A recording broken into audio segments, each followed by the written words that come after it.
Kayo po ba mga bossing ko ay isa sa mga negosyante or kaya po ay mananaya? At nais po mga bossing ko na magwagi na limpak-limpak na salapi at magkaroon kayo lagi ng malaking benta.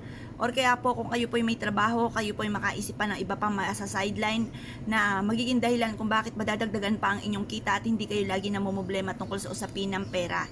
Ako po ay may share po sa inyo po mga bossing, mainam na dalhin nyo po ito kahit saan kayo magtungo. Or kaya po pag kayo tutulog na, ilagay nyo po ito sa ilalim ng inyo pong unan. Ito po ang kapangyarihan mga bossing ko ng ating asin at ganoon din ang dahon ng laurel. Dito po tayo nagsimula mga bossing at ito po ay napaka-generous na magbigay ng tulong.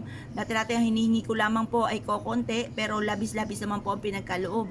Kaya ako po ay minumungkahi ko po sa inyo po mga bossing ko basta't kayo po ay may positibong pananaw sa buhay. Kayo po ay alam nyo na hindi laging ganyan ang takbo ng inyong pamumuhay tapos kayo po ay napakasipag na tao, madiskarte. Hindi kayo nakakalimot magdasal, sabayan nyo rin po ng ganito. Ewan ko lamang po mga bossing ko kung kayo po ay mamublema pa tungkol sa usapin ng pera. Iaadya ka naman ito kung saan lagi kayo suswertihin. Proven po ito na napakaswerte. Ganito lamang po inyo pong gagawin, kumuha po kayo ng asin. Ang asin mga bossing ko ay subok na nagtataboy ng mga kamalasan. At ito pong asin ay isa sa mga subok na mabisang proteksyon sa mga kamalasan. At ito pong asin ay subok na nagtatawag po ito ng swerte. Ito po ay swerte sa pangkalahatan, swerte sa pera, swerte sa kabuhayan, swerte sa buhay pag-ibig, swerte po ito sa buong pamilya para malayo ka rin sa anumang kapahamakan at hindi ka magkaroon ng karamdam at magkaroon ka ng mahabang buhay. Ito namang ating dahon ng laurel ay isa sa mga unli wishes. Ito po mga bossing ko ay napaka-generous na magbigay ng tulong. Isa po ito sa mga blockbuster na pampaswerte. Ngayon po mga bossing, pagsabay niyo po itong dalawang ito po ay makakatulong upang sa ganon, makamit lahat ang mga pangarap sa buhay. Proven po ito mga bossing. Ngayon po, mag-wish ka na po ng mula sa inyong pong puso. Halimbawa, magkaroon ako ng sarili ko negosyo na dito na ako yayaman. Direct to the point ang pag-wish, walang gamit na sana.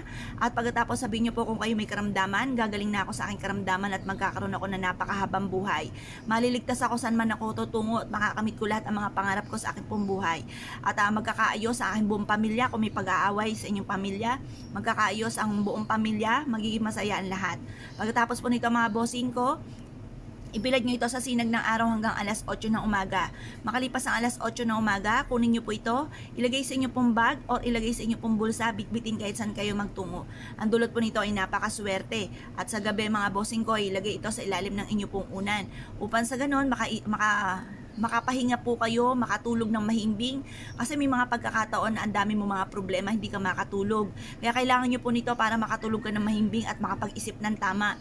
Ang mga taong hindi makatulog mga bossing ko, masakit ang ulo pagising at magulo ang isipan, hindi makaisip ng tama. Kaya yan po, magkakanda, kumbaga magsisegway na lamang po mga bossing ko ang inyo po mga pinaplano. Kumbaga wala kasiguraduhan ang tamang solusyon dahil nga po kayo ay walang tulog at kayo po ay kumbaga napapagod ang isipan, kaya hindi kayo makapag-isip ng tama at mainit pa ang ulo.